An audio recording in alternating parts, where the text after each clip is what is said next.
Contrary to the rumors that you've heard, I was not born in a manger. I was actually born on Krypton and sent here to save the planet Earth. We cannot continue to rely only on our military in order to achieve the national security objectives that we've set. Everybody somewhere between the ages of 18 and 25 will serve 3 months of basic training. We've got to have a civilian national security force that's just as powerful, just as strong. Yes, we can. Obama's healthcare plan will include coverage of all essential medical services. Yes, we can. Obama is a cruel hoax. He works for Wall Street. He's an agent of finance capital. Where did you come up with the number $700 billion? Here's the Treasury spokeswoman's quote. It's not based on any particular data point. We just really wanted to come up with a really big number. To Democrats and Republicans who've opposed this plan, I say, step up to the plate. A few members were even told that there would be martial law in America if we voted no. Secretary Henry Paulson is no George Washington. I don't think anyone questions, Mr. Kashkari, that you're working hard. Our question is who you're working for. Obama pledged that he would resume the Security and Prosperity Partnership talks between Mexico and Canada that President Bush initiated. The old boss is starting to look a lot like the new boss. Robert Gates is going to remain on the job as defense secretary for at least a year. Plenty of sources knew about this meeting, told us and others that it was at Hillary Clinton's house, but clearly it wasn't. We've got to give them a stake in creating the kind of world order that I think all of us would like to see. We see you causing a depression so you can blow out the economy and consolidate it and bankrupt it. We know that you are enemies of free humanity, and we are here standing against your tyranny.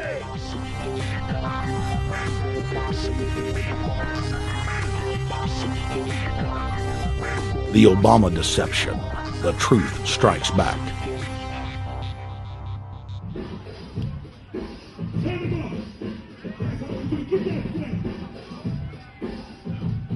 Barack is like the manager of Burger King. All presidents are, including Bush. It's like this: when your fries are cold, if your burger is not done right, you go back to Burger King, America, or your government, and you say, my burger's cold, I want new fries. First, you go to the cashier, that's the courts. You argue to the courts. The courts, if you can't get no justice with the cashier, you say, let me see the manager. I want to go to the Supreme Court. I want to see the president. The manager comes out. Hi, what can I do for you? Now the manager can override the decisions of the cashier, but you never get to see the franchise owner of Burger King. If you really have a problem with your burger, you need to go see the franchise owner. We need to go to the top or to the bottom. We need to go to where the real architecture of government is. And it's not in a president. It's in a global scheme. Politics in America today is identical to pro wrestling. And what I mean by that is, in front of the cameras and the public, we all hate each other. I'm going to kick my opponent's butt. I'm going to whale him from here to high water and beat the crap out of him. Yet behind the scenes, we all are friends going out to dinner. Went to dinner together. And it's all a work. All intermarried. Show business. It's showbiz. And that's what you have today in politics. The Democrats and Republicans aren't really opposed to each other. Left and right mean nothing. The only thing that counts is, are you working for Wall Street or you're trying to defend the people against the financiers? It's pretty obvious that there's some gigantic financial institutions that have been pulling the strings of politicians in this country for a long time. And just the fact that we have it set up where they can donate millions of dollars to these guys' funds, these guys' campaigns. I mean, how do we not expect it all to go bad? America in 2009 was desperate for change. The past 8 years had been a disaster.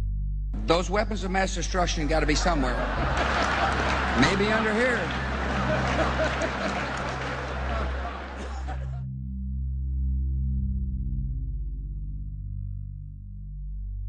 George W. Bush, who had claimed to be a conservative, had tripled the size of the federal government, shredded the Constitution, and destroyed the image of the United States worldwide. Nope, no weapons over there. Endless wars, over 1 million dead Iraqis, and more than 5,000 dead U.S. troops. The Patriot Act, warrantless domestic wiretapping and spying, the end of posse comitatus, the rise of the treasonous North American Union, a deepening recession sliding towards total economic collapse. These factors and other abuses had the American people in a state of panic for their future and the very existence of the United States. The elite were in trouble. The people were beginning to see through their facade, past their front man, and to the ruling elite behind the throne. For the first time in U.S. history, both parties were universally hated. Congress had a 9% approval rating. The globalist agenda had stalled. And then, onto the scene came a man who promised change we could all believe in. Barack H. Obama promised to end the war and bring our troops home fast. He pledged to uphold the Constitution and to stop the federal government from spying on the American people. Candidate Obama told American workers that he was going to get them out of NAFTA and GATT, and he's already breaking those promises. In this film, we will prove that Obama says one thing and does another, and that he works for the very same elite interests that Bush served, the very interest engineering the financial collapse and formation of a dictatorial world government. This film is not about left or right. It is nonpartisan. Our past documentary films are among some of the most damning indictments of George W. Bush and his administration that have ever been made. If humanity has any hope of effecting real change for the better, it will not come from the Madison Avenue false reality makers who have cast Barack Obama as the savior of the world.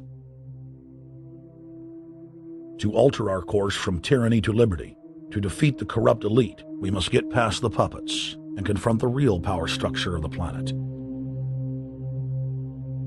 Now we can see a new world coming into view. A world in which there is the very real prospect of a new world order. Webster Griffin Tarpley is an accomplished geopolitical analyst and historian. Among his scholarly works are the unauthorized biographies of George Herbert Walker Bush and Barack Hussein Obama. Since Bush the elder made his speech at the United Nations back in September of 1990 talking about the New World Order, I think I've become confused about what's actually going on in the world. The New World Order is a more palatable name for the Anglo-American world empire. It's the planetary domination of London, New York, Washington over the rest of the world. It's hard to get people to join that or think they have a part in it if you call it the Anglo-American world empire. If you call it the New World Order, then people in India or someplace like that or the European Union might think, well, there's something in that for us too. But that's not what it is. It's the Anglo-American New World Order.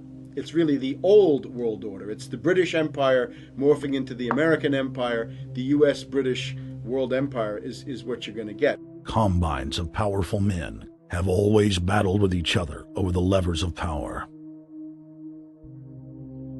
Gerald Celente is recognized as one of the world's foremost trends forecasters and is the founder of the Trends Research Institute. People that are knowledgeable know that the fight that this country has been waging since its inception is for the central bankers not to take over the country. And that's why people like Andrew Jackson were elected. And that's why people revere people like Thomas Jefferson and others. The takeover has happened, and it's a corporate takeover. Agents of the Bank of England, attempted to assassinate President Andrew Jackson on multiple occasions because of his resistance against a private central bank being set up in the United States. And it was something that Abraham Lincoln warned. And this is, by the way, why I believe he was assassinated. This is the Lincoln quote. "The money powers prey upon the nation in times of peace and conspire against it in times of adversity. It is more despotic than monarchy, more insolent than autocracy, more selfish than bureaucracy. I see in the near future a crisis approaching that unnerves me and causes me to tremble for the safety of my country. Corporations have been enthroned.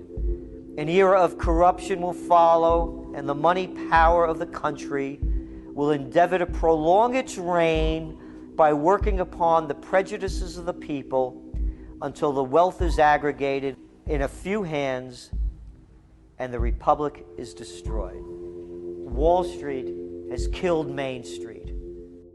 So I know how unpopular it is to be seen as helping banks right now, especially when everyone is suffering in part from their bad decisions. I promise you, I get it.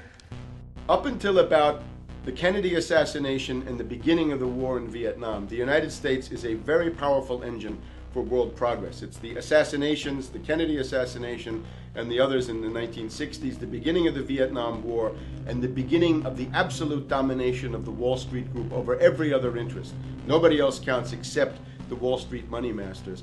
That has now made the United States into no longer a force for progress, but something very different, often a force for destruction in the world. The military-industrial complex has taken over the country along with the Wall Street gang. If you look also at the people that Obama has put on his appointments list, it's all Wall Street. It's government of Wall Street, by Wall Street, and for Wall Street. There's nobody from heavy industry. There's nobody from the auto sector, nobody from Silicon Valley, nobody from big oil, nobody from defense, no labor, no women, no retirees, no small business, nothing. It's pure Wall Street.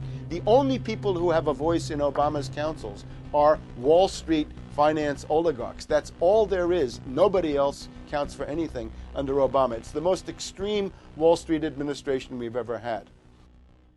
Before his death, President Woodrow Wilson apologized to the public, regretting that he had been deceived by a group of international bankers and the country's financial system had fallen into their iron grip via the Federal Reserve Act of 1913. Whether sought or unsought by the military-industrial complex, the potential for the disastrous rise of misplaced power exists and will persist. Dwight D. Eisenhower, he warned the people that the military-industrial complex was taking over the country. Only 3 years after leaving office, President Eisenhower's prophetic warning concerning the threat posed to our system of government by the military-industrial complex came to pass. President John F. Kennedy had enraged the entire elite network. Now, Kennedy was brought in as somebody who was expected to be a puppet. It was thought that his pro-Nazi father, Joseph P. Kennedy, the bootlegger, the speculator, would guarantee that Kennedy would be obedient to the establishment.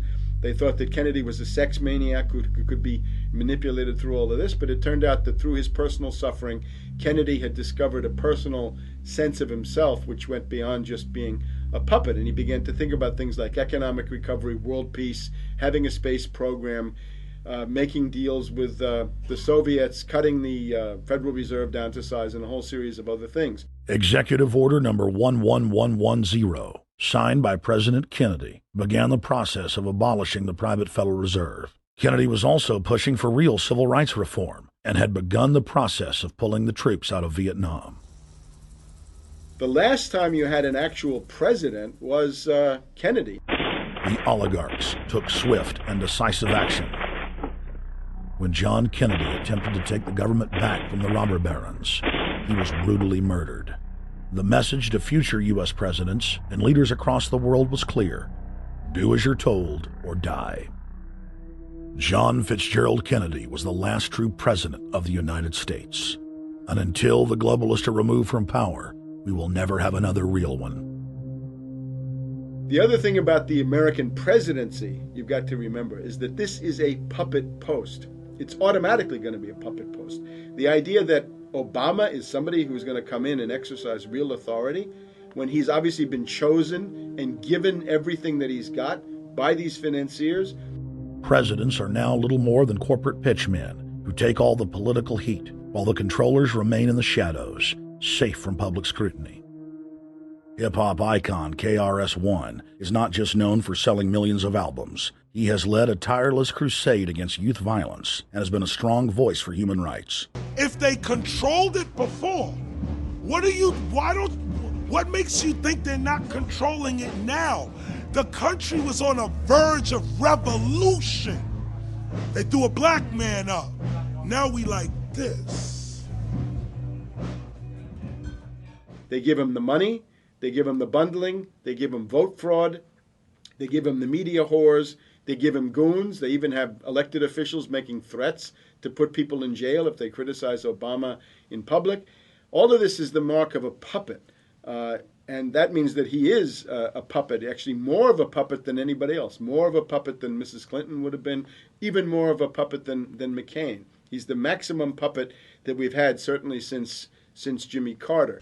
They put a black face on the New World Order, and now we all happy. KRS ain't buying it. In the real executive power structure, the president serves the military-industrial complex. It's self-owned by the international bankers. If there's a revolution, the population just throws out the prime minister or president. The elite stays in power because the public is never aware of who the real enemy is. In Evian, France in 1991, standing before the Bilderberg Group, the apex of the world government power structure, David Rockefeller defined the New World Order as a system of world government serving the international banking elite. For decades, the banker-owned media would attack anyone who dared to warn the public that a dictatorial world government was being constructed right under their nose, and that national sovereignty was being deliberately destroyed. And now, after years of denial, the media and the elite themselves are proudly announcing that not only is world government real, but is the answer to the financial crisis that they carefully engineered. Suddenly, the Wall Street Journal tells us that the North American Union is here, and that getting rid of the dollar for a common currency with Canada and Mexico is good. The Financial Times of London, published by a member of the Bilderberg Group, crowed that a dictatorial world government had been kept in the shadows for our own good, and that it was now time for it to emerge from behind the curtains of national security. White House Chief of Staff Rahm Emanuel stated on record that they can't let this crisis go to waste. You never want a serious crisis to go to waste. And what I mean by that, it's an opportunity to do things that you think you could not do before. And Henry Kissinger, who gave Barack Obama his first job out of college, told national television that the economic collapse was a great opportunity to bring in the New World Order. He went on to say that Barack Obama was the perfect person to sell it to the world. But he can give a new impetus to American foreign policy, partly because the reception of him is so extraordinary around the world. I think his task will be to develop an overall strategy for America in this period when really a new world order can be created. It's a great opportunity. It isn't just a crisis. In June of 2006, our team traveled to Ottawa, Canada, to gather intelligence on the shadow government's agenda for the coming years. I think that's the Queen. Investigative journalist and best-selling author Daniel Estulin had been tracking the Bilderberg Group for more than 16 years. His moles inside Bilderberg informed him that the elite were planning to first run the price of gas up to $150 a barrel, unimaginable in 2006. He also reported that after suckering the middle class back into the stock market, the group was going to implode the subprime mortgage market and destroy public confidence. Well, one of the things that we're getting from this afternoon's conference, this morning conference was about the energy crisis, the price of oil. The afternoon conference, which started about 4 o'clock, 4:30, they were talking about one of the American delegates, I wasn't told who exactly it was talking about the the concern that the American citizens have had with the housing prices going down, so they're not investing that money. So what they needed to do is they needed to create the illusion that everything is going well. So what they're going to do over the next year and a half is to bring the market back up to 1998, 1999 levels. They're going to get all the suckers to invest whatever little money they have left over, and that's when they're going to make the economy bottom drop out. They need to destroy the economy because as we're running out of oil, when people don't travel, at least that's what they're saying, when people don't travel, when people don't have money, they don't travel, they don't spend any money, which means you don't waste a lot of oil and natural gas. That's the afternoon. So how does this source, just ballpark, so you have this source, is it? Well, actually there are two people who are members of the Bilderberg Club. It's actual members? They're members of the Bilderberg Club who for years and years and years have been going and participating in all the conversations. They've always been dead on, always. And last year they said the oil prices are going to go up to 150. At the time it was 39, went up to 76, basically doubled. If it doubles again, it's going to be back to where these people say. They attack Iran, it will it on. Year after year, Estelin and other reporters like Jim Tucker are able to report on future events with stunning accuracy, all because they know the agenda of the Bilderberg Group. The Bilderberg Group sits at the top of the world power structure. 125 of the richest and most influential individuals on the globe make up its membership. From Istanbul, Turkey to Chantilly, Virginia, we have tracked the elusive Bilderberg Group. Bilderberg always insist on a media blackout. By June of 2008, we had already figured out that Barack Obama was the elite's puppet of choice. The national media claimed that during the weekend the Bilderberg Group was scheduled to meet, that Obama had speaking engagements set for Chicago and the Midwest. We knew better. In a classic bait and switch, the Obama campaign told the press corps to get on Obama's campaign plane, and that Obama would join them on the flight to Chicago. Campaign staff then slammed the door shut. The fawning press had been shanghaied as Obama's campaign aircraft lifted off without Obama. Robert, why were we not told about this meeting and that the senator wouldn't be on our flight until the doors were shut and we were about to taxi to take off? Again, we had a desire, Senator Obama had a desire to do some meetings. Others had a desire to meet with him tonight in a private way, and that's what we're doing. We set up these meetings. They're being done tonight. Again, Is there more than one meeting? Is there more than one person with whom you... I'm not going to get into all the details of the meetings. I don't know that I've got a ton more different answers for all of your questions. Obama wasn't going to Chicago. He had a meeting to attend, a secret meeting. Initially, it was believed that the secret meeting took place at Clinton's Washington, D.C. home. Obama's spokesman denied that, but won't confirm where the former rivals met. He also declined to comment on their topics of discussion. For a day and a half, the mainstream media engaged in a wild goose chase, trying to find out where Hillary and Obama had gone. 3 cover stories later, the corporate press had to admit they had no idea where the 2 candidates had gone. And to this day, Clinton and Obama aren't talking. Plenty of sources knew about this meeting, told us and others that it was at Hillary Clinton's house, but clearly it wasn't. In 2008, the trail led us to the Westfields Marriott Hotel, right outside Washington, D.C. We just flew into Washington, D.C. We're driving to the Westfields Marriott. Tomorrow, the hotel's closed throughout the week, into the weekend for the Bilderberg Group meeting. We're going to check in the night before. They're going to kick us out tomorrow. So we're going directly into the belly of the beast. The hotel will be filled with at least 5 spy agencies: CIA, Defense Intelligence, Mossad, European Union Security. We checked into the Westfields Marriott 48 hours before hotel guests were scheduled to be thrown out ahead of the annual meeting. The building was nestled in the heart of the military-industrial complex, with the National Reconnaissance Office and Raytheon just a stone's throw away.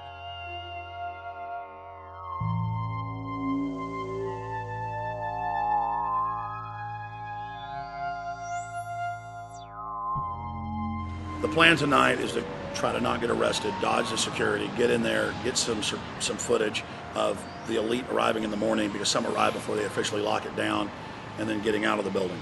That's our plan. I'm also going to be getting a call by a international syndicated radio show, Coast to Coast AM with George Norrie, and all week he's getting briefings from me every night about things as they develop.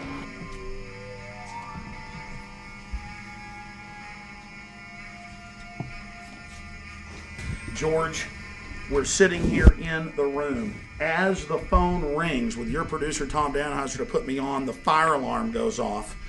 So everybody is exiting the building. I know this is a setup. They timed it exactly when this happened. Open the door. I want them to hear the fire alarm. Open the door. I want people to hear this live to the 16 million people listening.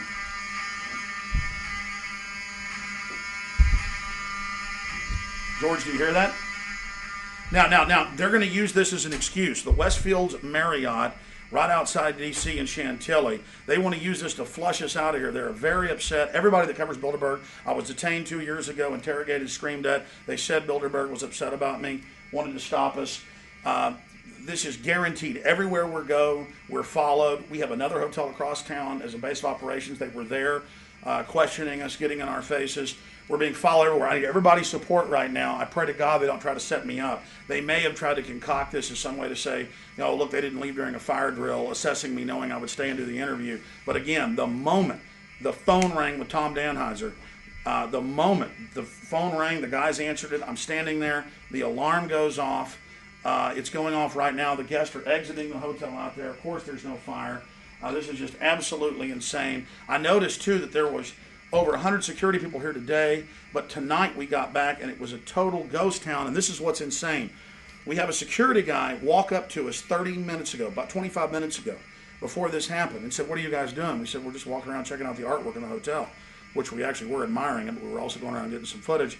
And they said, "Well, no cameras allowed." We said, "Fine."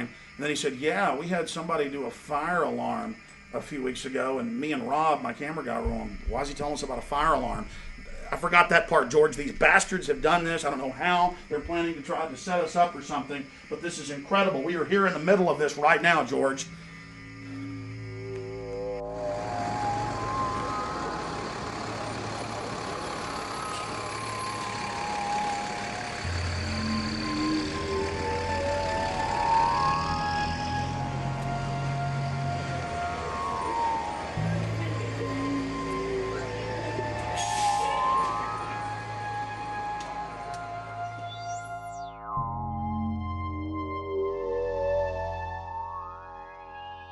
Hey, stay there. Keep it locked.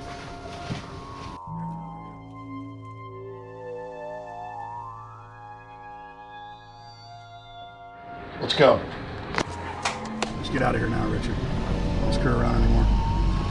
We got out of here on exactly the right time. Is this the way out? Yeah.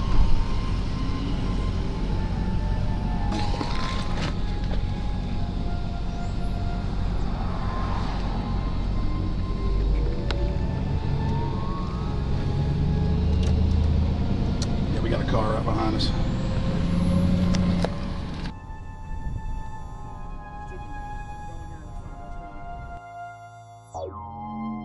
We made about, what, 5 turns and 6 turns, the same car's following us. Now he looks like he's following us into a... He came out of Bilderberg, he came out of the Westfield. He's being a little bit subtle, but... Not too. So there he is. That's him over there in the blue green, car. Yeah.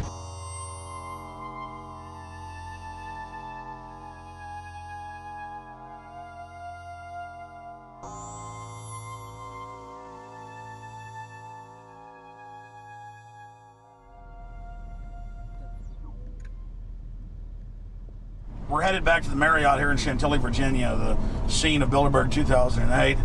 We successfully infiltrated the last day and a half inside, got out with some great stuff. We've been tailed, and now we're going back to cover the dignitaries, the elitists, as they arrive. And right now is the prime time for them to start arriving for the next 3 or 4 hours. We took about a 30-minute break. I'm sure we missed a few, but it doesn't matter. So we've got scores of people that just organically are listeners, info warriors that are out here taking action.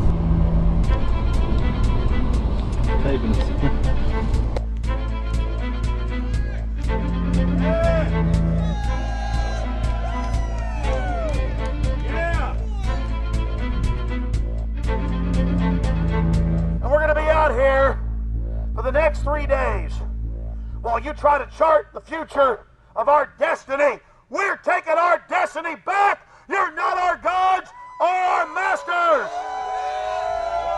We witnessed at least 7 convoys of armed Secret Service entering the Westfield's Marriott, and internal sources confirmed that both candidates did attend at least one meeting inside the conference.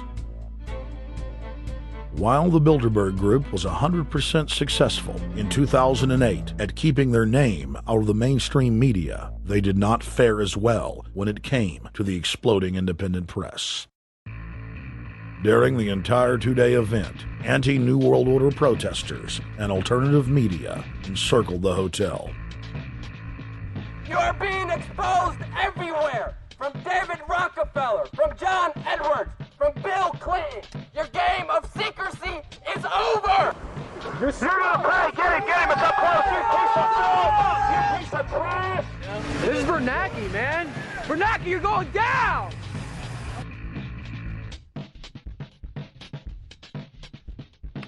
Obama, we know you're here, Obama. You cleared your schedule for the next 3 days. We know you're in Virginia. Arch criminals! New World Order scum! We are not your slave scum! Brave Americans came from all over the United States and bullhorned the main conference hall at close range as the global power brokers schemed inside. You are criminals! You control the central bank, you control the currency, and you're turning our beautiful country and world into a nightmare! The global elite are desperate to keep their organizational meetings a secret. They are keenly aware that if the population discovers that policy is being developed covertly by powerful special interest, the people will revolt. It is our duty to expose these criminals. It's a criminal act under federal law for federal officials to have private meetings to discuss world policy with non-federal workers. So everybody from the State Department, Treasury Department, White House, Defense Department, and others who show up, as they always do, they're committing a criminal act simply by being here to attend a secret meeting with officials from other countries to discuss U.S. policy in the world. So literally it's a criminal act. And every newspaper, every broadcaster has a patriotic duty to expose these scum and the evil they project. The election primaries served as a great diversion, while the true future course of the nation was being set behind closed doors. You've got, obviously, the Bilderberger Group, founded by the former Nazi Prince Bernhard of Holland. You've got the Trilateral Commission, founded by David Rockefeller's Zbigniew Brzezinski. They're the ones who ran the Carter administration. Everybody in the Carter administration, from Carter and Mondale and Volcker and Brzezinski, were all members of the Trilateral Commission. Founding member of rap sensation Public Enemy, Professor Griff, gave us his view of the Obama phenomenon. Barack Obama's been given a pass by the Blue Bloods. He's been given the okay by certain secret societies for them to let him in. I truly believe imperialism and fascism needs a facelift. And that facelift is going to have to be black. And the reason why I believe that, simply because I think they're trying to go into Africa. Well, they're already in Africa. But they want to totally control all the natural minerals that they're going to need to carry themselves into the 21st, 22nd, and 23rd centuries. You follow me? So I think they have to go through a phase of galvanizing the masses of dark-skinned people that truly believe that change needs to come, but the change that they're talking about is not necessarily change for the better as far as the masses of the people. It's probably a better change for them. It's not going to change for us, the little man on the totem pole. And no one looks at the agenda. Long as he positions himself right, have the right tie on, have the right smile, repeats the slogans over and over and drives it home, the average American is just going to swallow it hook, line, and sinker. And we don't even know what the agenda is. Writing in his 1964 book, With No Apologies, Senator Barry Goldwater said, The Trilateral Commission is intended to be the vehicle for multinational consolidation of the commercial and banking interest by seizing control of the political government of the United States. The Trilateral Commission represents a skillful, coordinated effort to seize control and consolidate the four centers of power: political, monetary, intellectual, and ecclesiastical. What the Trilateral Commission intends is to create a worldwide economic power superior to the political governments of the nation-states involved. As managers and creators of the system, they will rule the future. Bilderberg issues executive decisions and prime directives to its subdirectorates for implementation. The Trilateral Commission takes the Bilderberg Group agenda and executes it through regional roundtable groups throughout Europe, Asia, and the Americas. The Council on Foreign Relations serves as the managing roundtable group in the United States sector. The Council on Foreign Relations has dominated every administration since the days of FDR. The way in which they make policy and rule is that they are a polycentric oligarchical system. You have to be a finance oligarch. Remember, this is not a society ruled by generals, not by priests, not by bureaucrats, not by demagogues, none of those, but by bankers. Bankers rule. And the bankers set up these institutions. They set up things modeled on the Royal Institute for International Affairs, Chatham House, and the Milner Round Table of the period right after the Boer War, so even before World War I. You had the British setting up these round tables, institutes with publications and conferences, and this is how they make policy. Upon Obama's inauguration, members of the Bilderberg Group, Trilateral Commission, and CFR flooded into every position of power in the executive branch, replacing Trilateral Commission and CFR members who previously filled the positions during the Bush administration. When you look at the U.S. ruling class, you'd have to say that they're a really pathetic bunch of failures and bunglers. They are a miserable excuse for a ruling class, and that's one of the big problems we have. Is you go from Clinton to Bush to Obama. What stays the same is the ruling elite that gives these puppets the orders that they act on. And these orders are wrong-headed, let's say, to say the least. They're basically bankrupt. They're going to lead to the collapse of this civilization. What they're doing is using the existence of the United States as a formerly powerful nation-state to act out their Wall Street fantasies of world domination and maintaining their capital structures and maintaining their system of looting. And this can't be done. So the basic question is, they've hijacked our country and you got to take it back from them. You've got to drive Wall Street out of the government, and at that point you'd have a reasonable chance of getting back to prosperity and some kind of peace and order in international affairs. We had a chance to speak with economist and author George Humphrey. They have created a power elite, and we're not talking about the millionaire down the street. You can't even be a member of their club unless you're a multi-billionaire. And friends, this is not about rich versus poor. This is about a very, very small handful of the worst criminal element on this planet, manipulating and destroying the good people of this nation and of this world. About this Obama with change. Look at the people he's put in to mastermind the economic recovery. Larry Summers. I love it. Every time they talk about Larry Summers, he's always brilliant. He's another brilliant one. He's the one that helped dismantle the Glass-Steagall Act, the banking act that was put in place in the 1930s, so the banks couldn't become the banksters that they become. In the 1990s, you had the beginning of the derivatives bubble, thanks to people like Alan Greenspan, Rubin, Summers, a lot of the people who are now back in the Obama administration. And the derivatives, I think, are the centerpiece of this entire problem today. These are the same people, Geithner from the Treasury Department. Could you imagine that? Now we have the U.S. Treasury Secretary, who also is a Robert Rubin protege of the Larry Summers group, that dismantled Glass-Steagall and broke apart the regulations that would have prohibited the banks and brokerages from becoming these criminals. He was the former president of the New York Federal Reserve, And now he's our Treasury Secretary. And as we all know, the Federal Reserve is as federal as Federal Express. It's a private bank. And now we've put this guy in charge of it? I mean, Wall Street has hijacked Washington in broad daylight. Every single one of his appointments support the status quo. Every one of his appointments are there to screw the American people. Every single one of his appointments are people who are working to bring down the Republic and the Constitution of this country. Secretary of the Treasury, Timothy Geithner, Bilderberg Group and Trilateral Commission member. Secretary of State, Hillary Clinton, is a Bilderberg and CFR member. She is also married to Trilateral Commission member William Jefferson Clinton. Ambassador to the United Nations, Susan Rice, Trilateral Commission. National Security Advisor General James L. Jones, Bilderberg, Trilateral Commission, and CFR.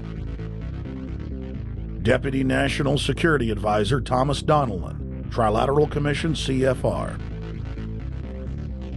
Special State Department Envoy Henry Kissinger, Bilderberg Group, Trilateral Commission, and CFR. Chairman, Economic Recovery Committee, Paul Volcker, Bilderberg Group, Trilateral Commission, Council on Foreign Relations.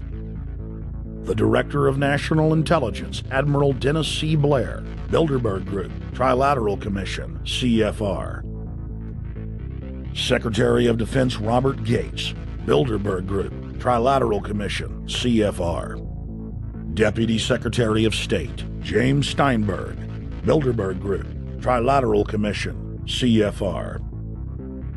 State Department Special Envoy Richard Haas, Bilderberg Group, Trilateral Commission, and President of the CFR.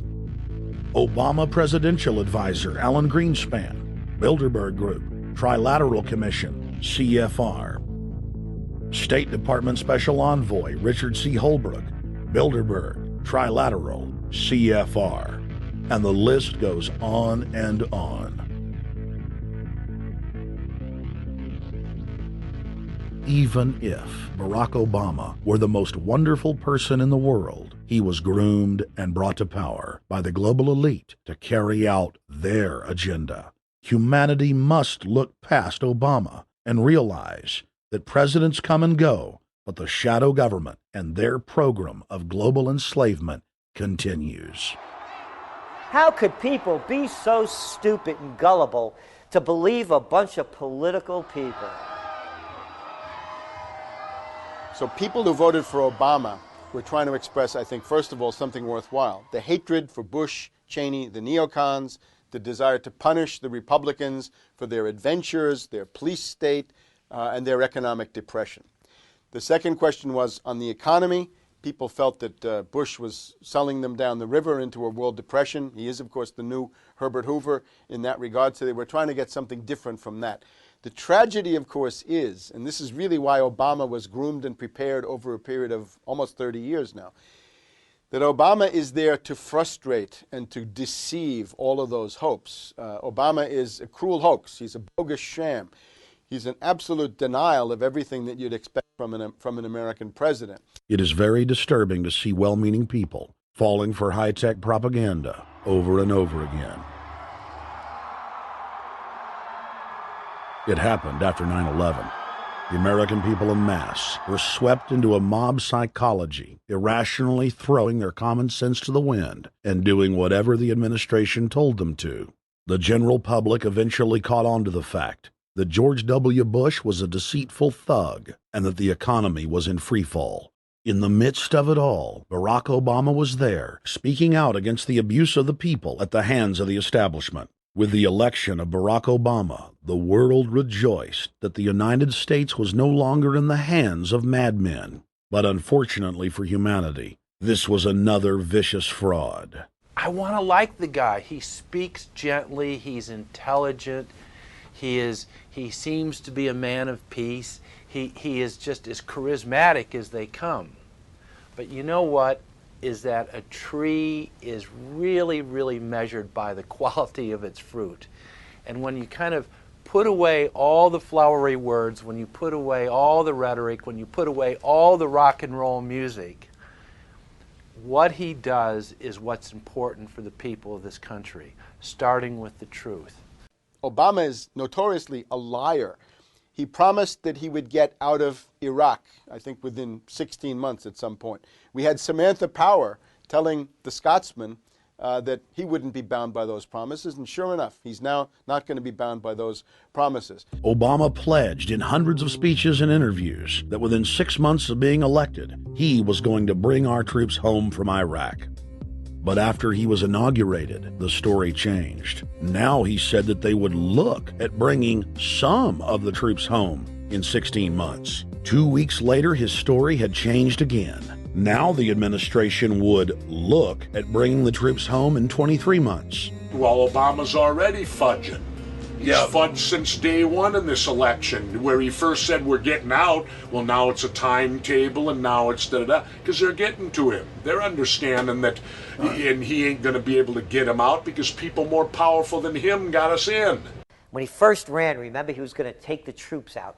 I get in there, troops come home. Day one. There is no military solution in Iraq, and there never was. I will begin to remove our troops from Iraq immediately. And then that went to 16 months. And now he's going to add, they're saying, another 30,000 or more troops to Afghanistan. Next, he sent 30,000 more Marines to Afghanistan, doubling the total number of forces in the crosshairs. Barack then announced that he was going to move missile systems into Eastern Europe to encircle Russia. But after all, what should we expect after he kept Bush's Secretary of Defense Robert Gates? The outcome of this policy is if you're constantly meddling near the Russian borders with these fascist creeps, IMF NATO agents like Yushchenko of Ukraine or Saakashvili or Georgia, or these Kaczynski twins in Poland, or various collections of people in Latvia, Lithuania, Estonia, you're tied to these gangsters, and if they decide to start a war, that rapidly escalates into thermonuclear World War III. This is worse than the neocons. Bush and Cheney never got as far as Brzezinski, Soros, and the other people running Obama. Barack Obama swore that he would vote to repeal the Patriot Act, but then he voted for its reauthorization. Obama decried the Bush administration's illegal warrantless wiretapping of the American people. Then he voted to legalize it. Obama pledged that he would filibuster any attempt to give retroactive immunity to the telephone companies, the telecom companies, except he then turned around and voted for that bill. Most people don't know, for example, that he voted to reinstate the Patriot Act and more government wiretapping. Candidate Obama told desperate factory workers in speech after speech that he was going to renegotiate NAFTA and GATT to make it more fair for American workers. It is absolutely true that NAFTA was a mistake. But then his campaign was caught sending out memos to top corporate leaders, telling them not to worry and that it was just campaign rhetoric. We had Obama saying, you know, I'm against free trade. I don't like NAFTA and all those free trade sellouts.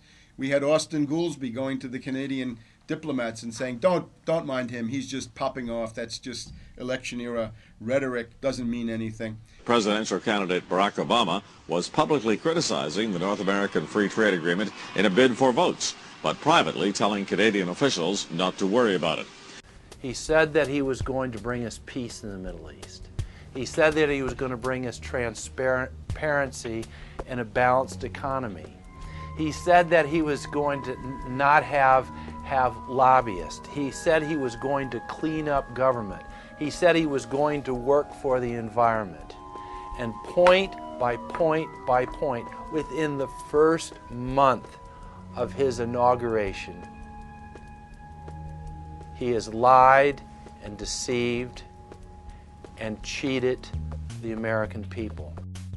The people of the United States and the world were filled with hope that Obama was the real deal when in his first week in office he signed an executive order supposedly closing Guantanamo Bay and other secret prisons.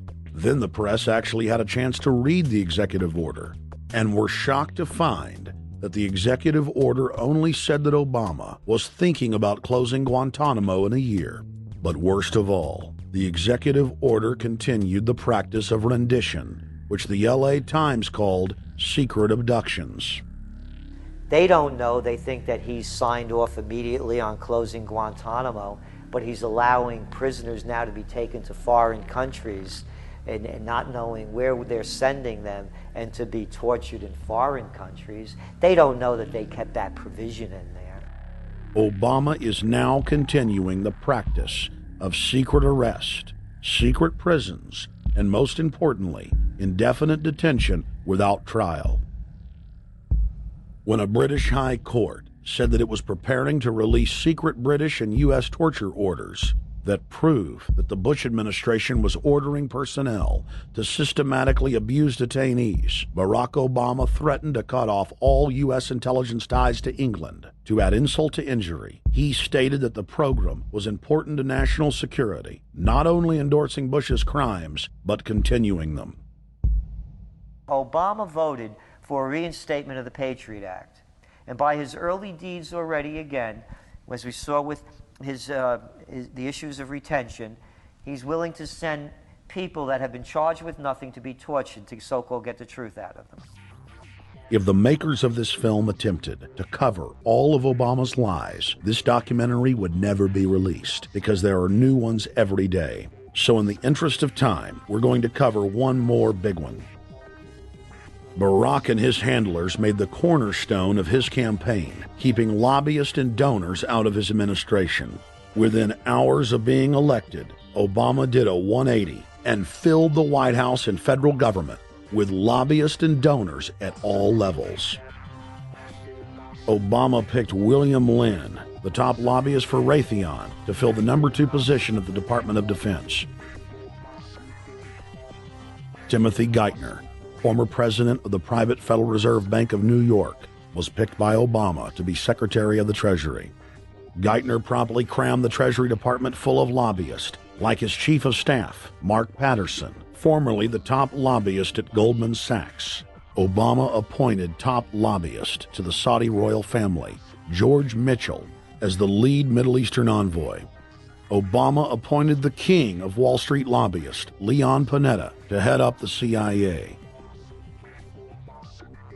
Obama tapped Tom Daschle, top lobbyist for healthcare firms, to run the Department of Health and Human Services, and the list goes on and on. Then, 3 weeks into his administration, Obama launched a new lie, more outrageous than the previous.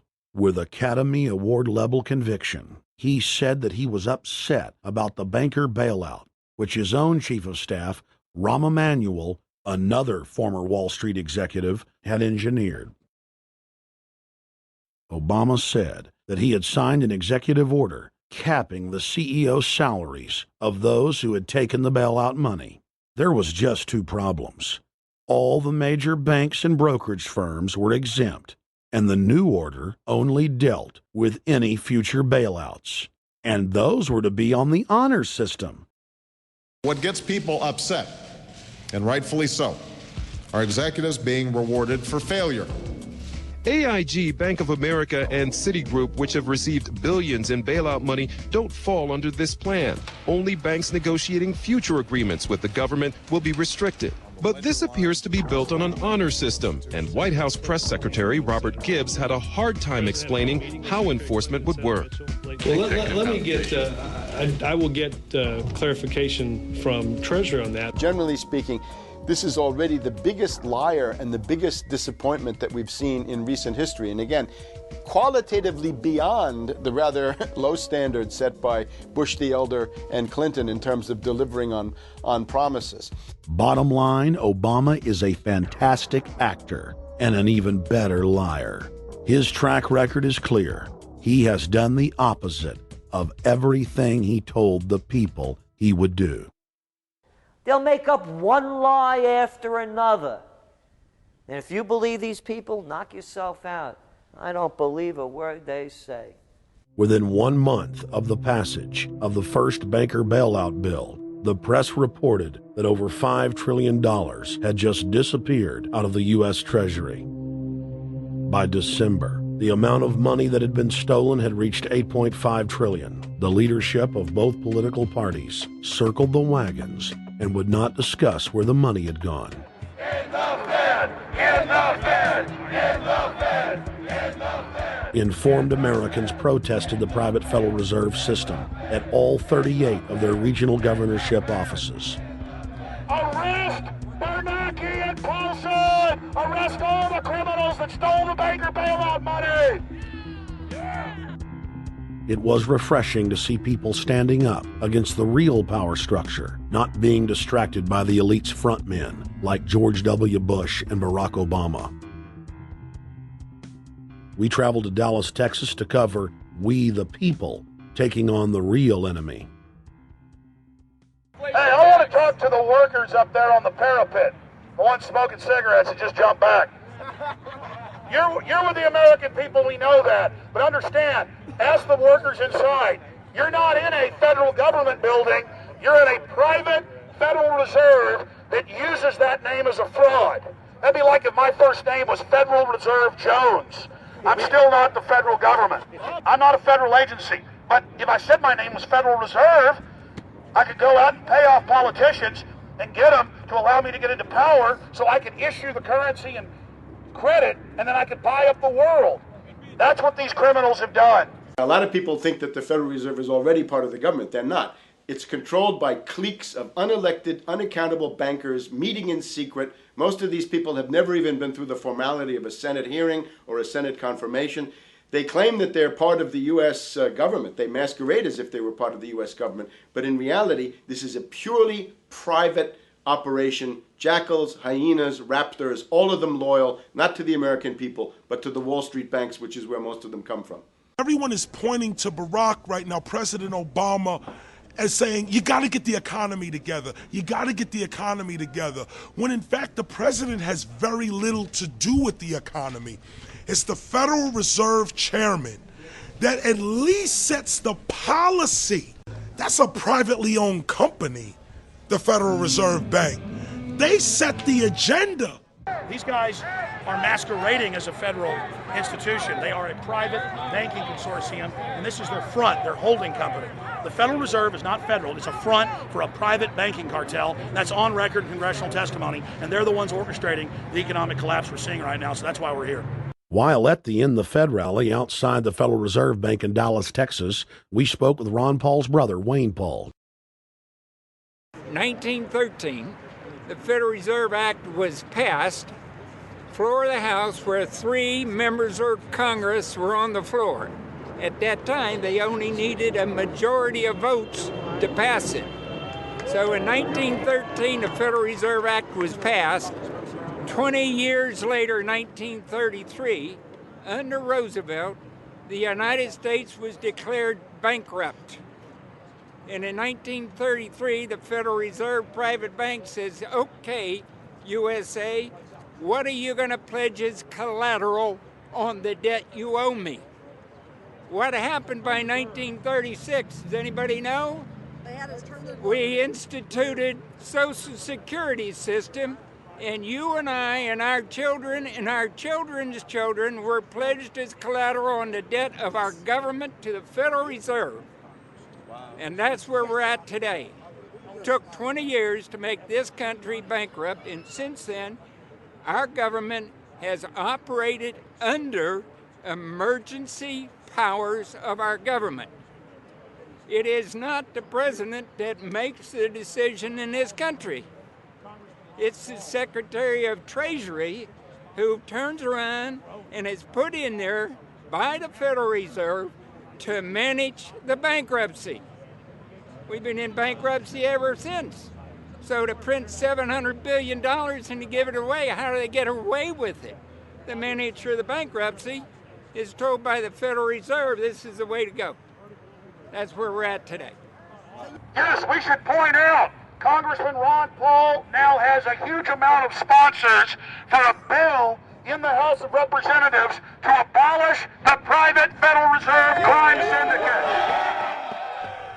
In 1913, the money power of the country was taken away from the people. By constitutional privilege, it belongs with the Congress, but it was given up in the Federal Reserve Act. The Federal Reserve is no more federal than Federal Express, but yet it has the power to determine the direction of use of money in our economy. If we could take that power back and put the Federal Reserve under Treasury, we start to be in a position of being able to control monetary policy on behalf of the United States people.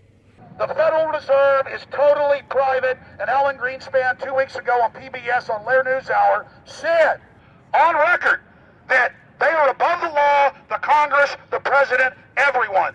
No court can do anything. We run America. What is the proper relationship, what should be the proper relationship between a chairman of the Fed and a president of the United States?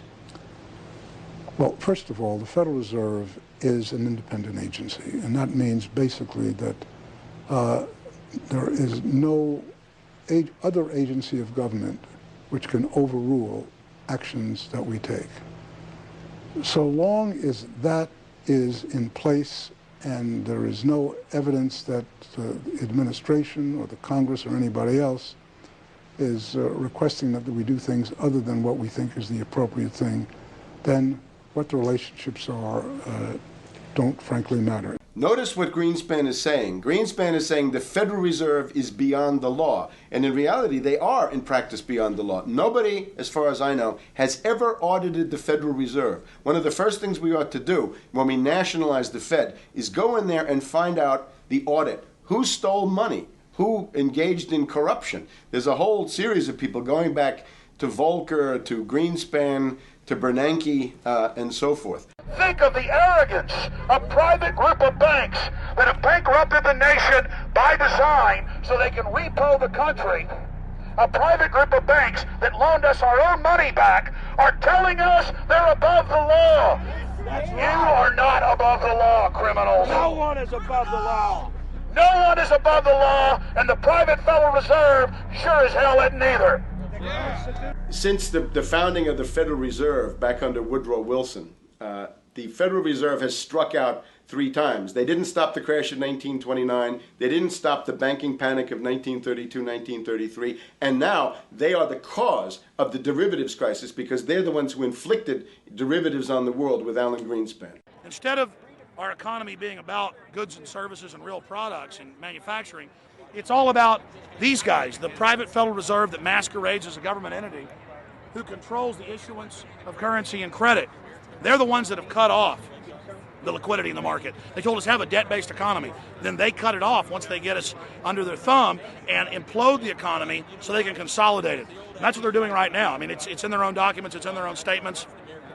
They claim, give us unlimited power, give us trillions of dollars with the Baker bailout bill that's already $5 trillion, not $850 billion as they say.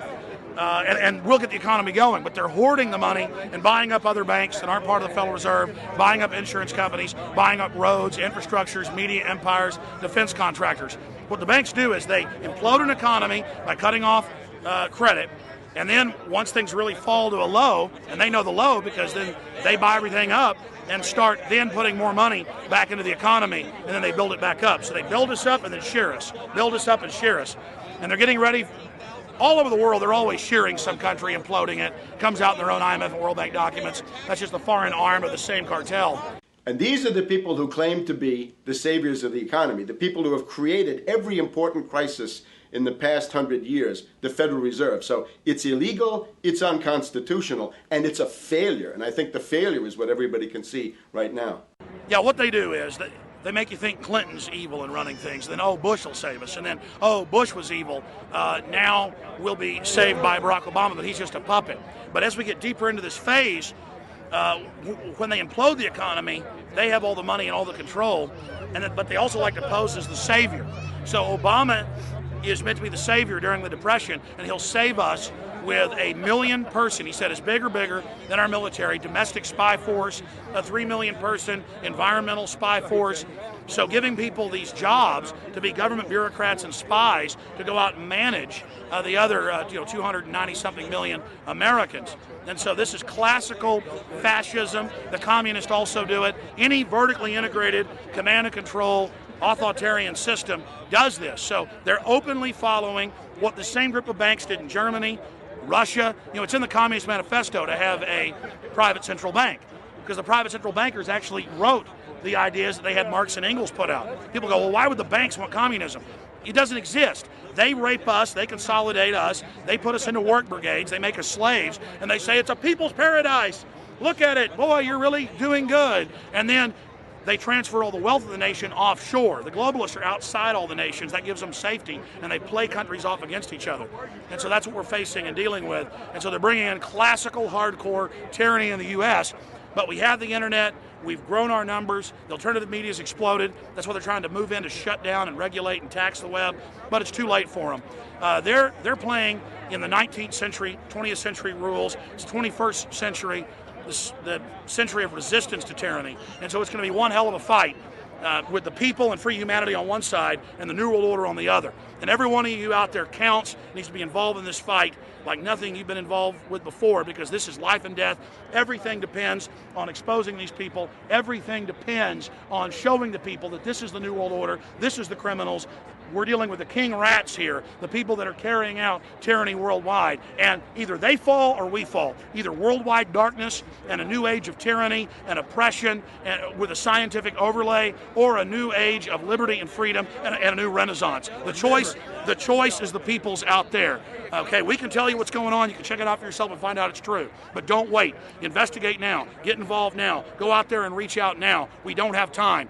If you're looking for the solution, look in the mirror. Look right into the mirror, because you out there, men, women, old, young, black, white, doesn't matter. It's going to be up to you if they win or if liberty succeeds and the people have a chance of having any future. These are cold-blooded eugenicists. These are cold-blooded people who think they're God, think that they're our masters, that think that we're animals. These are the guys that funded Lenin and Stalin and Hitler and Mao. These are the guys, it's all on record, that bankroll this stuff. They are hardcore vicious, and they must be resisted. Up until about the Kennedy assassination and the beginning of the war in Vietnam, the United States is a very powerful engine for world progress. It's the assassinations, the Kennedy assassination, and the others in the 1960s, the beginning of the Vietnam War, and the beginning of the absolute domination of the Wall Street group over every other interest. Nobody else counts except the Wall Street money masters. That has now made the United States into no longer a force for progress, but something very different, often a force for destruction in the world. That doesn't need to remain that way. The interest of the American people is to fight to take your government back from Wall Street and make the United States a force for progress in the world, which we easily could do if we could just break the power of the people behind Obama. The main banks of Europe, which were started by Adam Weishaupt and Rothschild, the Banque Nationale de Paris, the Bank of England, the Bank of Italy, have all financed the messianic and war leaders of the last 200 years. Napoleon, Lenin, Stalin. They backed Adolf Hitler. They backed Franklin Delano Roosevelt. And they are backing right now Barack Obama. The banking cartel had established a beachhead in 1913 through the Federal Reserve Act. In 1947, they set up a parallel shadow government through the National Security Act. From 47 on, the national security state began the long process of absorbing federal and state bureaucracies, while at the same time undermining the constitutional power of Congress and dominating the executive branch. By controlling the issuance of currency and credit, the private Federal Reserve was able to buy up most of the Fortune 500. And if a company wouldn't sell, the bankers would unleash federal regulators to run them out of business.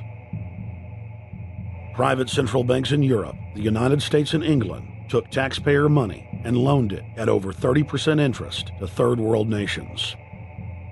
The bankers would then bribe the leaders of those countries not to pay back the loans. Their third world puppets would sign agreements stating that when the country defaulted, the banks would be given all the natural resources and infrastructure of the once sovereign lands.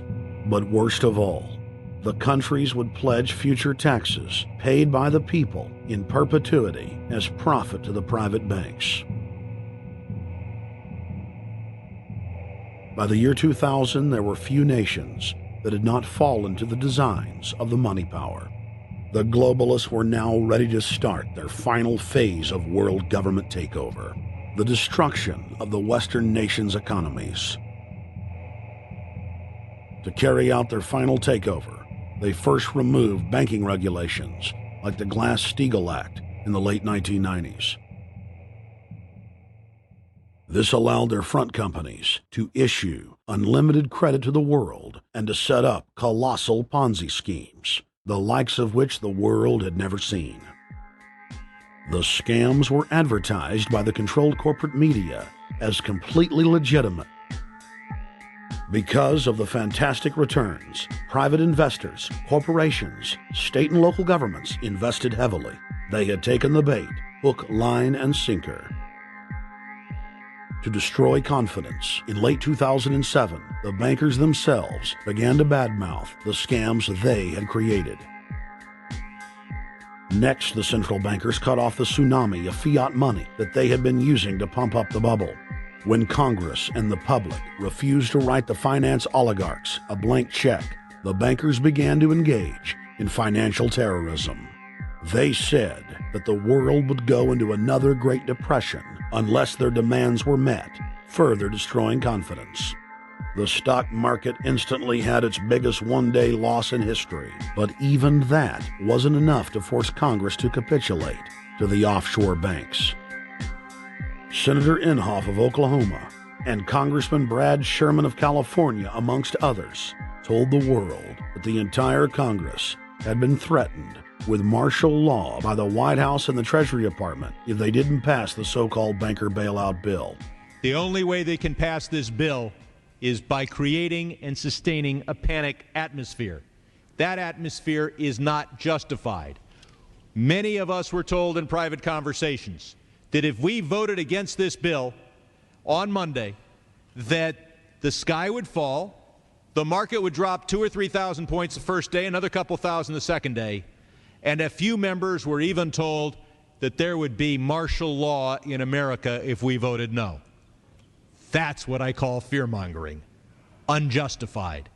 The final version of the bill was kept secret from the Congress until minutes before the vote on October 3, 2008. The Federal Reserve had promised total transparency, that every dime would be accounted for. To Democrats and Republicans who've opposed this plan, I say, step up to the plate. Let's do what's right for the country at this time, because the time to act is now. To prevent the possibility of a crisis turning into a catastrophe. After its passage, the public learned with horror that the bill was really a financial coup d'etat by Wall Street. The bill didn't just give $700 billion to the banks. It was a blank check. And as of February 2009, $9.7 trillion has disappeared into a black hole. Within 24 hours of its passage, Secretary of Treasury Henry Paulson said they were no longer going to use the money to unfreeze the mortgage market by buying bad debt. We went to Congress. Illiquid assets look like the way to go. As the situation worsened, the facts change. I will never apologize for changing an approach or strategy when the facts change. Paulson has, in the meantime, admitted that the subprime mortgage crisis is not the cause, really, of the breakdown of the entire world banking system and the bankruptcy of most of the banks in London and in Wall Street. He said, we're going to buy up toxic assets, but we're not going to worry about subprime mortgages. What he's talking about is derivatives. Derivatives are the center of the crisis. He went on to say that where the money was going was a secret. I believe that banking institutions are more dangerous to our liberties than standing armies. If the American people ever allow private banks to control the issuance of their currency, first by inflation, then by deflation, the banks and corporations that will grow up around the banks will deprive the people of all property until their children wake up homeless on the continent their fathers conquered. The issuing power should be taken from the banks and restored to the people, to whom it properly belongs. Thomas Jefferson, 3rd President of the United States. Secretary Paulson came in with the Vice President and Fed Chairman Bernanke and made all these assurances that there was absolutely a critical, immediate need to get rid of the corrosive derivative products, all the different names for this ubiquitous, sub-S, retraded, credit default swap, blah, blah, blah, blah. Okay? But they talked about them as though they knew what the hell they were. You got the money and you immediately said, what items, what auction? Now, the Treasury just basically cut that out of the bill.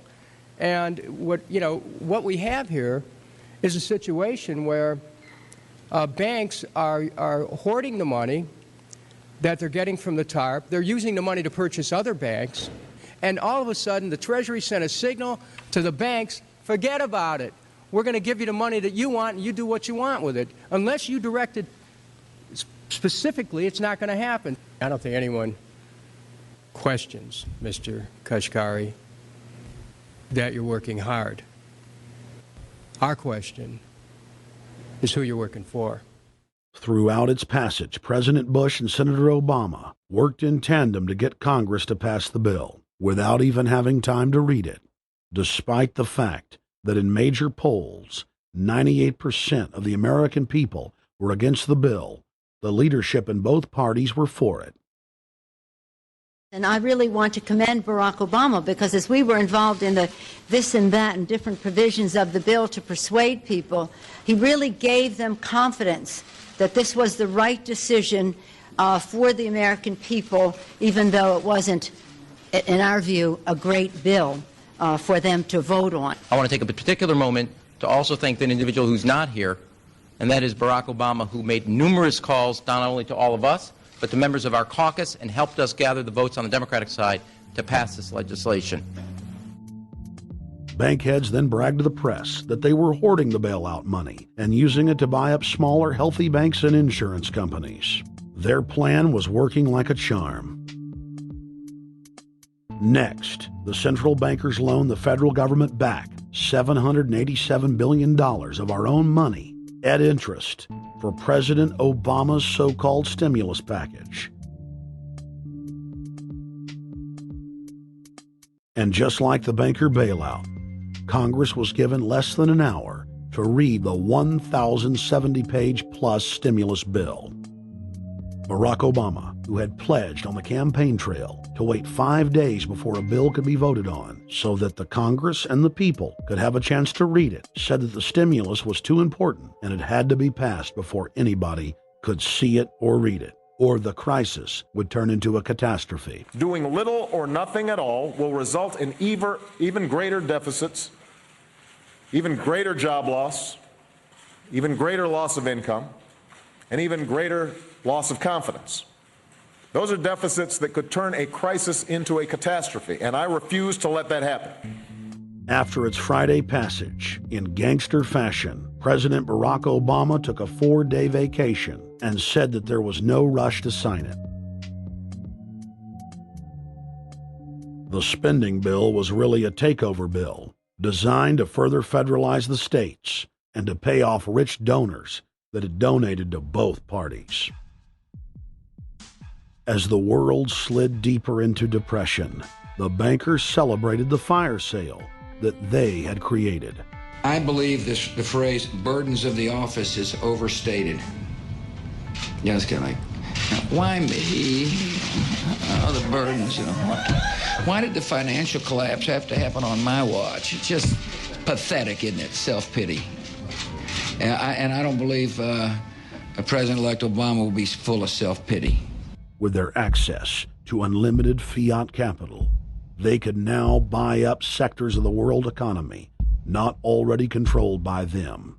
For over a century, the Anglo-American establishment had worked to bring the world system to this point.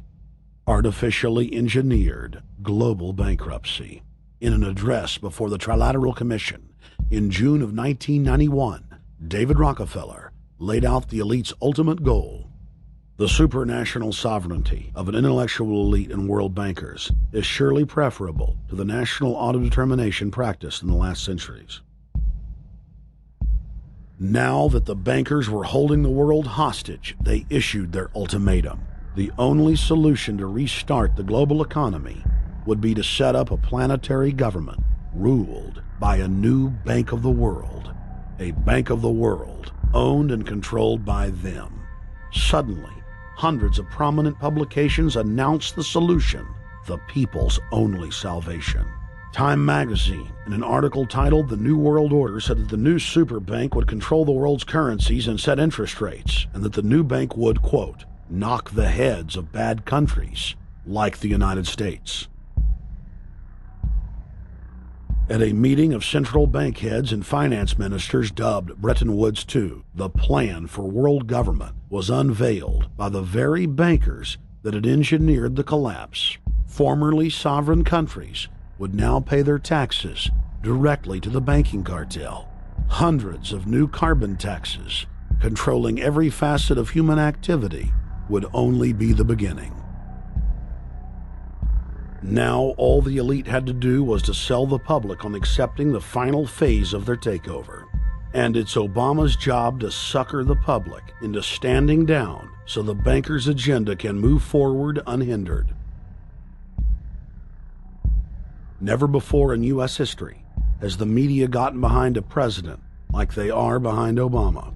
The press has pulled out all the stops, bestowing a crown of infallibility upon Obama as the savior of the people. The elite are betting everything they've got on Obama's charisma and hoping that he can sell the world on their program of tyranny. Yes, there have been differences between America and Europe. No doubt there will be differences in the future. But the burdens of global citizenship continue to bind us together. A change of leadership in Washington will not lift this burden. In this new century, Americans and Europeans alike will be required to do more, not less. Partnership and cooperation among nations is not a choice. It is the only way. We've got to give them a stake in creating the kind of world order that I think all of us would like to see. In truth, Obama is not simply continuing George W. Bush's policies. He is radically expanding them. I thank President Bush for his service to our nation. This film has documented the painful fact that Barack Obama's agenda is the complete opposite of what he has claimed it to be. Now we will reveal what Barack Obama and his controllers' true agenda is. Number 1. Bring the United States under the complete regulatory control of a private offshore superbank known as the Bank of the World. More than 100 new taxes are now being developed under the umbrella of curbing greenhouse gases. The new taxes will be paid directly to the private bank consortium. At the producer level, taxes will be paid on farm animals' flatulence.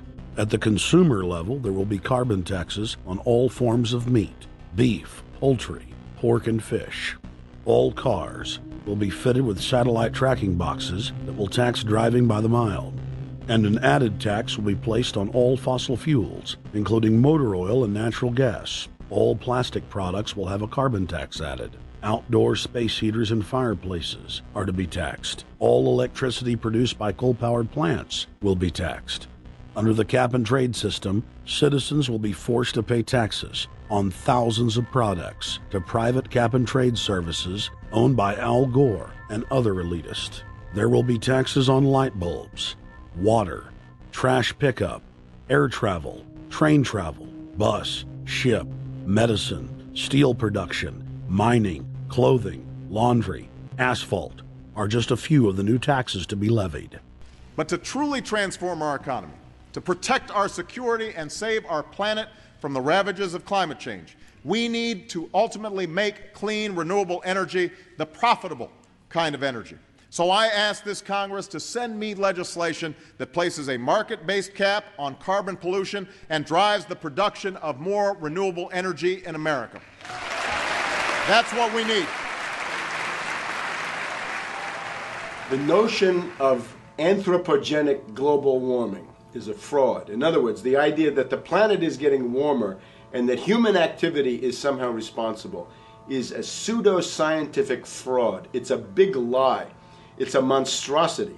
Remember the Nazis, they had race science, race hygiene. They said Aryan blood is different from any other kind of blood. This was, of course, idiocy, a fantastic piece of nonsense. Today, we got something similar. Global warming caused by human activity, and the answer to that is carbon tax plus cap and trade, according to the wishes of Al Gore, Prince Charles, and basically the entire world banking community, the world oligarchy. What they're trying to do with that is to perpetuate the current system where bankers rule the world, financiers rule the world, and the rest of us get the crumbs from the table. But remember, if you try to put on cap and trade and a global warming carbon tax with the idea that you're going to save the polar bears, what you're going to do is destroy human society. You're going to cause genocide on a massive scale. The deaths will be measured in the hundreds of millions and indeed in the billions. Just the idea of global warming means that there'll be no development for Africa, no development for the poorer parts of Southeast Asia, and no world economic recovery of any kind ever in our entire lifetime. So it's important to expose and fight the pseudoscientific fraud of global warming. One more point about this. You don't need a climatologist to know that this stuff is a fraud. I'm a historian. I can tell you, in the last 1,000 years, we had a period of very warm temperatures called the medieval warm period, where all kinds of grapes and semi-tropical stuff was growing very far into the northern hemisphere. That was about 1100, 1200. It happened to correspond with an all-time maximum of sunspots. Right now, we can say that we're going into another maximum period where there'll be some warming, but we're well within the limits of the medieval warm period. About 1600 to 1650, there was an ice age in northern Europe. The North Sea was filled with ice. The German and Dutch ports and the English ports were filled with ice. That corresponds to an all-time minimum of sunspot activity, the Spörer minimum and the Maunder minimum. So this has largely got to do with solar activity. We can see that other planets, not just the Earth, are warming slightly as a result of increased solar activity. But we're well within the minimum. So what the oligarchs claim to be an open and shut scientific case is a piece of pseudo-scientific nonsense, and it should be rejected. Number 2, the social engineers are fully aware that the Obama craze will wear off quickly. So they are racing to put in place the most oppressive police state control grid in human history. 20,000 battle-hardened regular Army troops are now being deployed to patrol the streets of the United States. FEMA is now building giant camps in every region of the country, and the Congress has introduced bills like the National Emergency Centers Act, H.R. 645, which merges local governments and the police under federal control. And as we all know that have watched these things, they're ready for the riots. With these detention centers that are being opened up around the country, with state police training for riot control in the event of economic calamity and food riots, they know what's going on and they're prepared for it. So people better also prepare for it themselves. Anyone that's not prepared for what's going to happen, they deserve what they get, because there's enough information out there pointing to the problems, and they should take all precautionary actions. Next, Obama ordered the Defense Department to issue DoD Directive 1404.10, establishing a 1 million-person civilian army under his control. Simultaneously, Obama launched usaservice.org. The new website deceptively masquerades as a federal agency, but in reality is a recruiting tool building a separate, completely private army outside of government that takes orders directly from Obama's controllers. Barack Obama has refused to rescind Presidential Decision Directive 51, signed by George W. Bush. The directive plainly states the president is a dictator and that Congress is ceremonial. We cannot continue to rely only on our military in order to achieve the national security objectives that we've set. We've got to have a civilian national security force that's just as powerful, just as strong, just as well funded. President Obama and his Chief of Staff, Rahm Emanuel, have repeatedly stated on the record that all Americans below the age of 64 will be forcibly conscripted into federal service. Citizenship is not an entitlement program. It comes with responsibilities. Everybody somewhere between the ages of 18 and 25 will serve 3 months of basic training and understanding in a kind of civil defense. Now, it doesn't always have to be service in uniform. One of the things that if you talk to our generals, they are desperate for is a civilian counterpart to our military forces. So is this compulsory then? Well, you have to, in a sense, it's required of everybody, 18 to 25, 3 months, and at some point at that point you do it. Obviously, I'm not going to say perfect legislation. We'll work that process through. Or you could do it during a college summer, or you could do it after high school. If you have a demagogue with a fanatical mass movement of personality cultists who is imposing the program of a group of extreme bankers and finance oligarchs, that's fascism.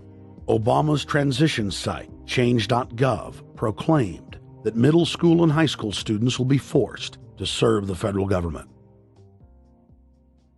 Fascism is gutter up, streets up, hooligans, thugs, fervently idealistic students, swarming adolescents, just the kind of thing you see around Obama. The way you get a population to enslave itself when the police and the army are no longer enough to do that. So I think that's if you're a left liberal, it's time to open your eyes to that. All young Americans between the ages of 18 and 24 will be conscripted into a paramilitary domestic security force. If Obama has his way, adults and seniors will also be forced into other forms of service for the betterment of the homeland. Number 3, disarming the American people. Obama operatives in the Congress have introduced more than 10 bills that would end the Second Amendment as we know it. H.R. 1022 would allow the new Attorney General Eric Holder the dictatorial power to ban any gun he wishes at will. In 2008, before the Supreme Court, in the D.C. gun ban case, District of Columbia versus Heller, Holder argued for the complete disarmament of the American people and that only the military should own firearms. H.R. 257 would ban all youth shooting sports, including YMCA and Youth Olympic shooting clubs. H.R. 45 would force all gun owners to undergo federal psychological screening, registration, and testing to keep their firearms. White House Chief of Staff Rahm Emanuel has proposed the extrajudicial banning of any American on the fraudulent no-fly list from owning any firearm. That is, if you are on the no-fly list because you are known as maybe a possible terrorist, you cannot buy a handgun in America. Over 25,000 Americans are added each month to the no-fly list, which numbers over 1 million people who have not been charged or convicted of any crime. It's a case of mistaken identity for a 5-year-old boy from Normandy Park. He had trouble boarding a plane because someone with his same name is wanted by the federal government.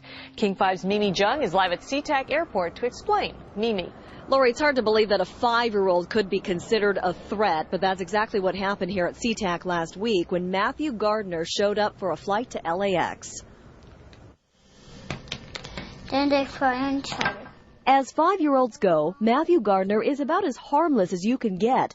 But when he and his mom checked in for their flight at SeaTac last week, Matthew was considered the criminal. If you're on that no-fly list, your access to the right to bear arms is canceled because you're not part of the American family. You don't deserve that right.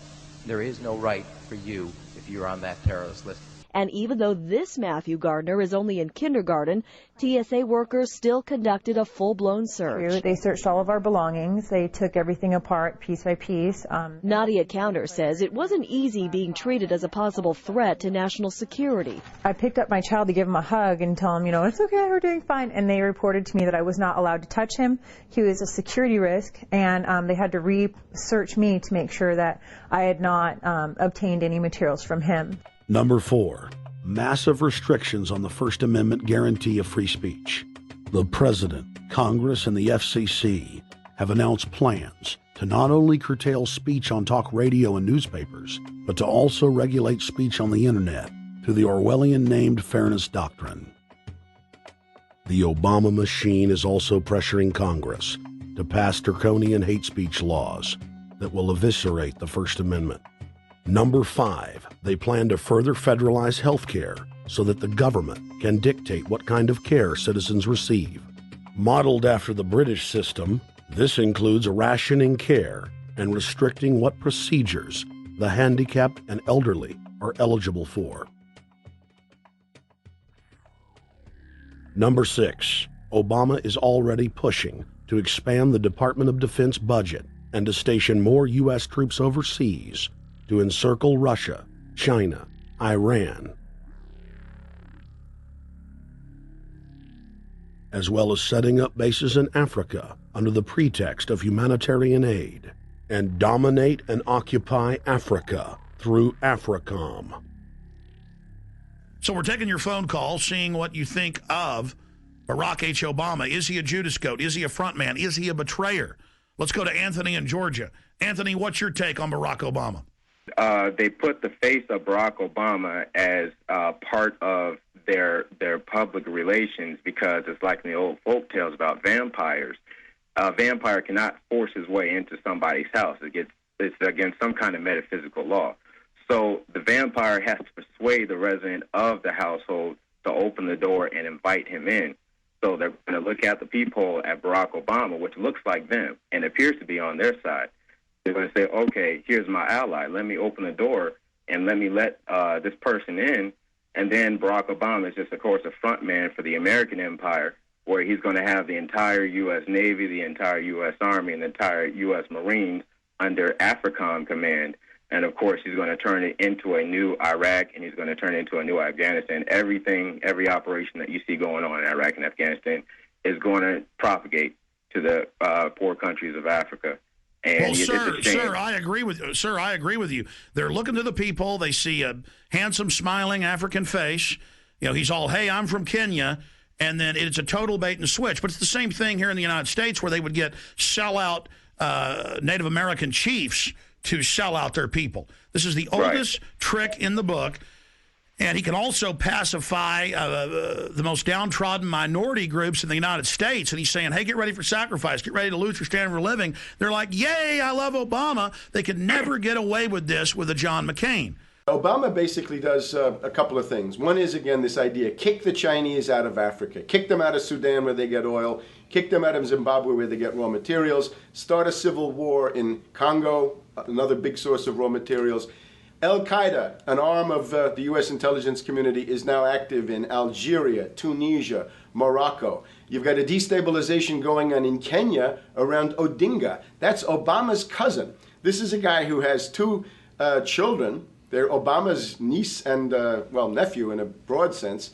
And one of them is named Raul, and the other one is named Winnie, after Winnie Mandela, who did the necklacing and political assassinations in South Africa. So this Odinga is essentially a CIA destabilizing operation in Kenya, and he's got a Odinga Islamic Alliance to crush the Christians in Kenya, but this also reaches into Ethiopia, it reaches into Uganda, Congo, Tanzania, and a whole bunch of other countries in that region. So all of Africa is a battlefield in flames between the U.S. and the Chinese, with Obama leading the charge to kick the Chinese out for geopolitical reasons. Number 7, radically expand federal control over family farms and ranches through the Animal ID and Premises ID system. Number 8, accelerate the merger of the United States with Canada and Mexico under the Security and Prosperity Partnership. He is also accelerating the transfer of remaining federal authority to unelected quasi-governmental bodies like the World Trade Organization. Number 9, Obama must convincingly play the part of the president and convince the people of the United States that the buck actually stops with him. This is critical to the globalist master plan because in 4 to 8 years, Obama must take the blame, as Bush did, for the New World Order's horrific agenda. At that point, the elite will put a new puppet in the ceremonial seat of power and build him up as the savior, only to tear them down again. And so the process is repeated over and over. For their program to work, It is essential that the people not learn that the presidency is now nothing more than theater, because if they did, the people would stop looking at the pawns and start looking for the king. Through this system of deceit, the elite's criminal agenda can continue forever because the people waste all of their political energy debating the media spectacle instead of investigating the globalist agenda. Number 10. It's Obama's job to sell the public on globalist policies that aren't in the people's best interest. But the overlords have many salesmen. His most important function is to protect the criminal oligarchs from prosecution while they loot the economy worldwide, start new wars, and engage in torture. They're called Generation O, and they were the key to Barack Obama's White House win. During the campaign, Barack Obama used the internet like no other candidate before him, harnessing the energy of millions of his supporters. But the question now is, what to do with this young, eager, energetic army? This gives Barack Obama and his administration contact information for so many people, so next time he needs to push his legislation, he can contact all these people. Kennedy-esque. I feel as though this was like when John F. Kennedy was elected. Shouting, smiles, and tears. It was the scope of Obama's victory that was most impressive. I saw a photograph of Obama playing basketball. And I said, you know what? I see him as a leader, and that's the world that's in his hands. Own a piece of history, commemorating the day the world changed forever. His confident smile and kind eyes are an inspiration to us all. In summation, Barack Obama is a Madison Avenue created fad. All of the crazed Obama worship, being pushed by the corporate media, is scientifically designed to capture the public in a net of peer pressure mass euphoria. If the New World Order can just distract the public for a few more years, the elite can finish constructing their police state control grid.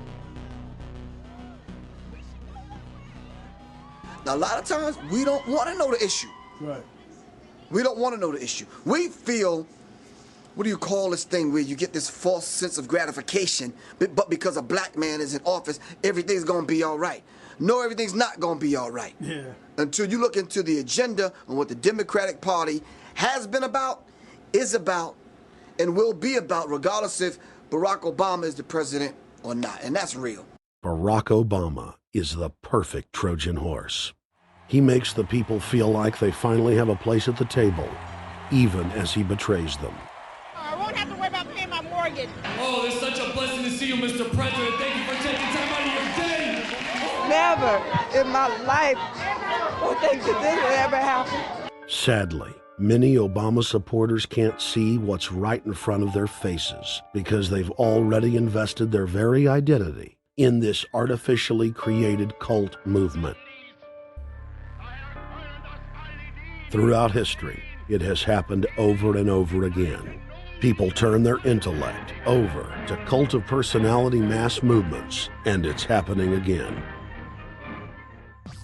The evidence presented in this film is documented fact, and those that ignore what history has taught us do so at the peril of us all. As frightening as the information in this film is, there are many things we can do to stop the globalist agenda dead in its tracks. First, we expose the cult of Obama for what it is, a sad hoax. Next, realize that we are all being propagandized 24/7.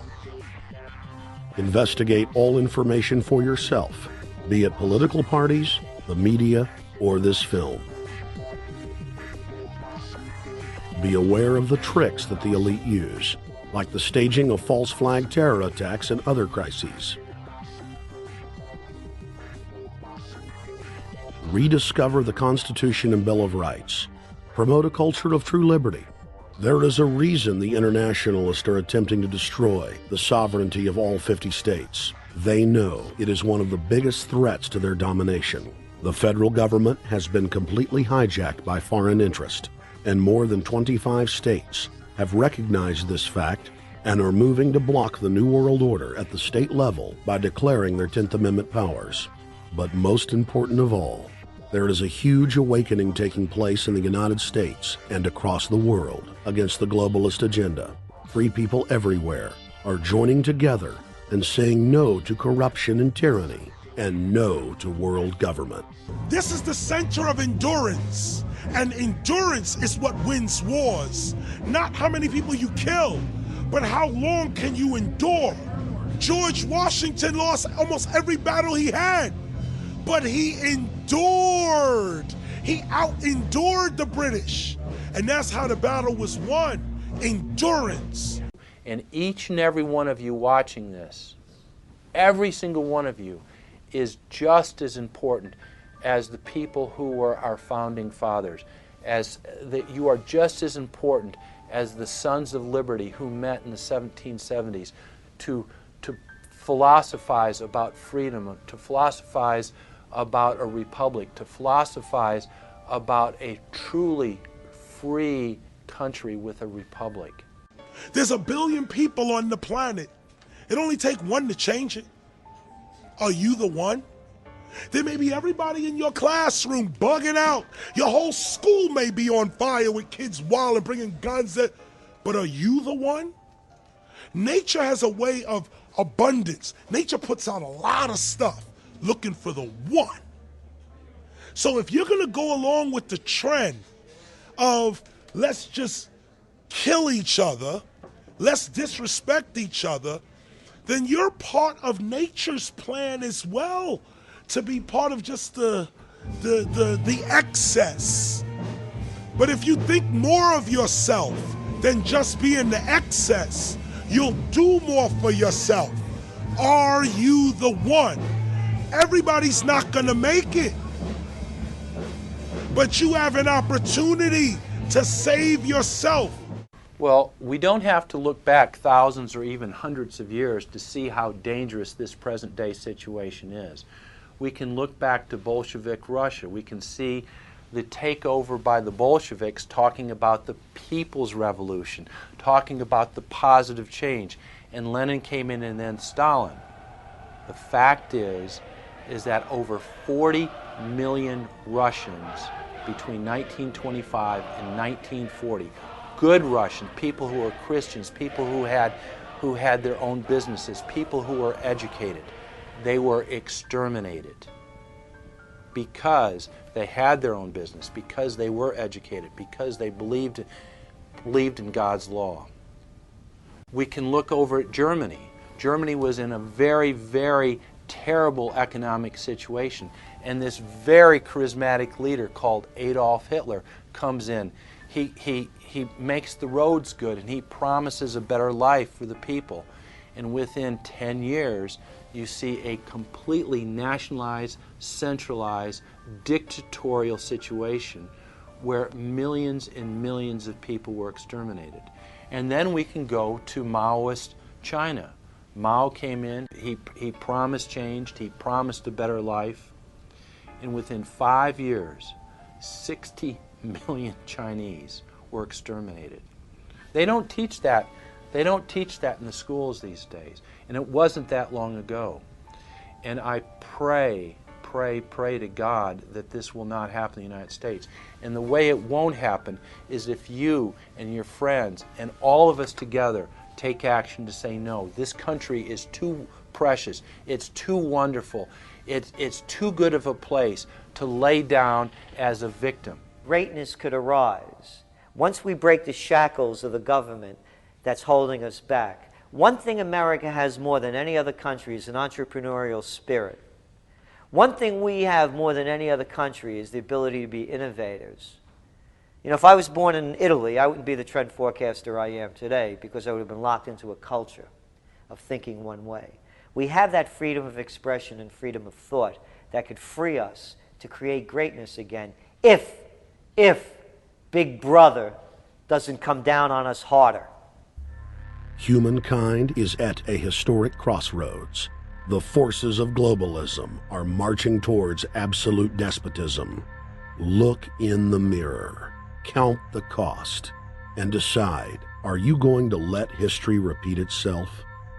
Or will you stand tall with freedom lovers everywhere and stop the completion of a world dictatorship?